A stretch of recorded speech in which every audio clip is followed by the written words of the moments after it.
If you don't know the terms like the Atlantic Wall or why the invasion was here, take a look at the first video on the channel, Why was D-Day on the 6th of June? General Reddy commanded the 3rd British Division. Many of these men had left France in 1940 through Dunkirk. It was time for their revenge. The main mission of Sword Beach was to take Caen and to join up with the Canadians at Juno, also to meet up with the 6th Airborne the other side of the canal. Montgomery saw Caen as the hinge to his plan. The defences on the beach itself weren't as concentrated as at Omaha Beach, but there was depth to them. On the coast there were 5 strong points, and just inland there were 9. The British had given code names to certain key strong points: Fish for strong points on or near the coast, and Cars for strong points inland. So there was sole, cod and trout, then Daimler, Morris, Hillman and Rover. The 3rd Division landed on Sword Beach. It was made up of 3 brigades of 3 battalions. They were supported by the tanks of the 27th Armoured Brigade. Now the 8th Brigade would assault the beaches, clear the defences, take Hermanville and Colville. The 185th would follow through to take Caen.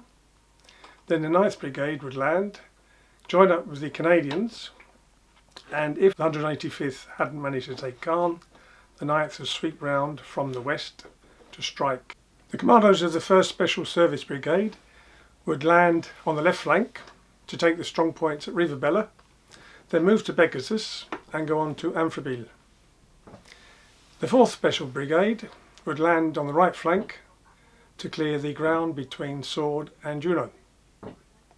That was the plan, so let's go and see what happened.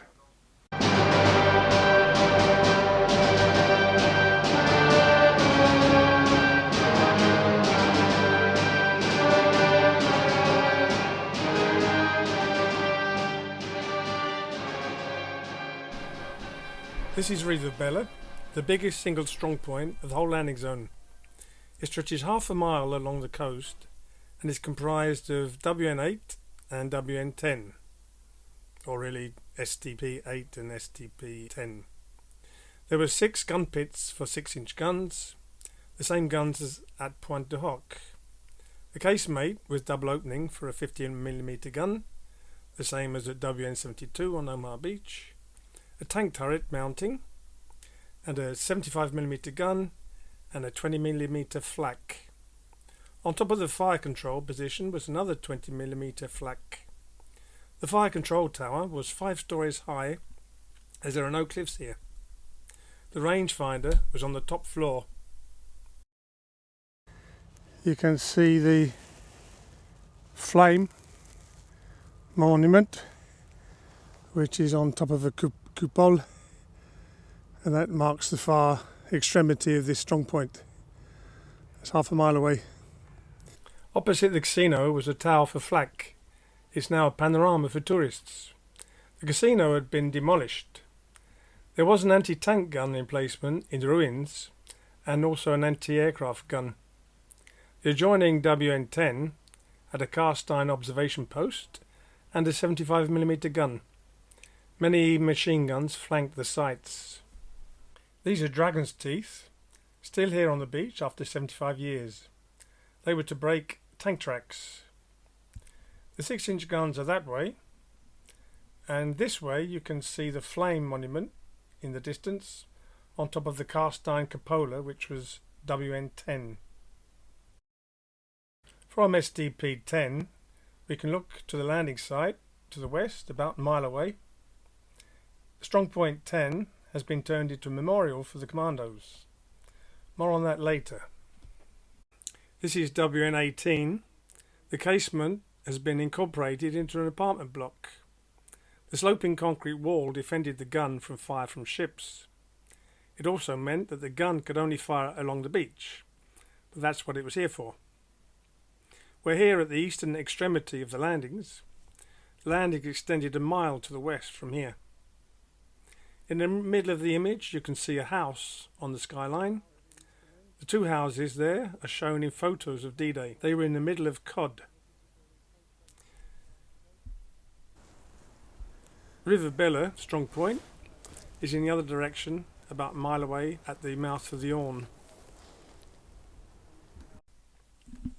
From early morning, bombing raids were carried out on the coastal positions, inland strong points, Carpiquet Airfield and Caen Station. This was followed by an hour-long naval bombardment. The British-Canadian LCAs were launched 7 miles out instead of 12 miles for the Americans. The DD tanks led the assault. Of 34 launched, 31 reached the beach. The weather slowed the DD tanks, and the LCTs landed flailed and Waverly tanks first at 7:25. All these tanks started attacking beach obstacles and casements. The bombardment had left the concrete bunkers intact, and the Germans returned fire. The 2nd East Yorks Regiment landed on Queen Red, opposite Cod, coming under hailer of fire. On Queen White, as 1st South Lancs landed, Lieutenant Bell Walker crawled behind the westernmost casemate of Cod, then threw a grenade through the entrance and fired his Sten gun into it. He was killed by a machine gun, but his action had opened an exit for B Company. The main casement at Cod was soon taken by the rear. A petard tank hit the back of it, and the whole edifice started to collapse. A Bren carrier got near a trench and fired a Vickers machine gun into it. The men surrendered. The South Lancs continued to attack the position from the rear to link up with the East Yorks. The main defences at Queen were neutralised by H+90. That's 9 o'clock. The South Lancs now headed towards Hermanville. The Commandos followed the 8th Brigade in, the 4th Special Service Brigade on the right, and the 1st Special Service Brigade, led by Lord Lovat, on the left. When Lord Lovat was on the beach, he told Bill Millin to play the bagpipes. After World War I, the rule was that pipers wouldn't play in the front line. Millin reminded Lovat of that rule, but Lovat said, "That's for the English, we're Scots, play the pipes." Now Millin was walking up and down on the beach playing the bagpipes. Soldiers were shouting him to get down. Later, some German prisoners were asked about the piper. They said Dumpkopf. When Millin heard that, he thought it was a compliment. When he later learnt German, he realised it meant bloody idiot. This casement, WN18, was silenced by a shell hitting the opening. Commando number 4, made up of 177 French commandos and British, headed inland to the main road, then left to attack River Bella, Strong Point and the port. The action of the French commandos was shown in the longest day. They were attacking the casino bunker, which was in the ruins of the casino. It was filmed at Port-en-Bessin, which is 20 miles away, and Cornelius Ryan represented it as the building of the casino. The commandos came down Rue Pasteur. They were in range of the flak tower as well as the gun in the casino position. As in the film, a tank turned up to force a rendition of the German troops. This part of Ouistreham was taken by the British commandos of the joint British-French commando. This is probably why Zanuck chose Port-en-Bessin to represent the French commando attack, although this is a mile away from the casino. Part of the River Bella strong point held out till the 9th, the fire control tower, now the Grand Bunker. Royal Engineers, led by Lieutenant Orrell, broke in through the lower door. From upstairs, a voice in perfect English said, "You can come up now, Tommy." Orrell shouted back, "You take me for a bleeping idiot. You're coming down." This is the Chateau of Hermanville, just inland from Sword Beach. Major General Rennie set up his headquarters here on the 6th of June. It also became a hospital. 185th Brigade were here by 11 o'clock, waiting for their tanks to come from the beach so they could move on to Caen. But the tanks were held up on the beach because of the bad weather. There was a traffic jam. There you can see the town hall of Hermanville in the centre of the image behind me. That's where the headquarters was. And just here there was a well, and this was cited in the British Army records as having provided 1.5 million gallons of water from D-Day up to the 1st of July. The next hurdle was the 9 strong points inland and a probable counterattack by the 21st Panzers. The East Yorks took Seoul and Daimler. South Lanks took Hermanville. The Suffolks followed the Commandos to Colville and waited for the Commandos to clear WN-19. Now, there were 2 machine gun Togbrooks here. There's only one left now. There's a Commando report that might refer to this. They were held up by a machine gun. Then a DD tank turned up and fired a shell which split the Tobruk. With WN-19 silenced, the Suffolks could then clear the town house by house. Company A advanced to Morris, the gun battery at WN-16. They just had time to cut the wire when a white flag was shown. The naval and artillery bombardment had made the troops surrender. The next mission was Hillman, just up the hill. The Norfolks were to take Rover slightly higher up the ridge. Most bunkers at Hillman were below ground level, so they were impervious to mortars and tank shells. The fire control officer had been killed on the beach, so they couldn't coordinate fire from the ships. There were 3 times as many men at Hillman as they had estimated. A stalemate ensued. It was finally broken by a private hunter walking up to the cupola, firing a Sten gun. By 2000 hours, all resistance had been silenced. At midnight, it was just the main bunker of Colonel Krug holding out with 70 men in. He telephoned to General Richter at Caen. He said, "The enemy is on top of my bunker. I can't contact my men. What should I do?" Richter said he couldn't give him any orders. He would have to decide what to do. At 7 a.m. on the 7th, Colonel Krug and the 70 men in the bunker finally came out. Now, Hillman will be the subject of another video. The Pegasus bridge is over there, behind those trees. When the bridge lifts up, you can actually see the road sticking up on the skyline. Over there is a chimney, which is a cement works today. It was a cement works before the war and during the war, and that supplied lots of the cement to make the 300,000 cubic meters of concrete that the Germans built in Normandy. Now we're here at Hillman, which was the objective for the Suffolk Regiment, and that building on the skyline up there is Rover, which was the objective for the Norfolk Regiment. In the west, the 41st Royal Marine Commandos had been attacking towards Lyon and Luc-sur-Mer to link up with the commandos coming from Juno Beach. Their advance was held up by resistance at the chateau at Lyon-sur-Mer. 3 supporting Havrais were knocked out by a well-concealed anti-tank gun in the Trout strongpoint. So they dug in for the night to advance to Luc-sur-Mer the next day. The 21st Panzers were mainly based near Falley. They were actually aware of the attack on Pegasus Bridge and parachute landings at 1 a.m, but they didn't get the order to move till the afternoon. The next nearest Panzers were the 12th SS near Evreux, near the River Seine, and they couldn't start moving till the afternoon after Hitler woke up. 2 groups of the 21st Panzers were sent to counterattack. 2 tank battalions of the 22nd Panzer Regiment, led by Colonel Open Bronikowski, were sent towards Hermanville beach.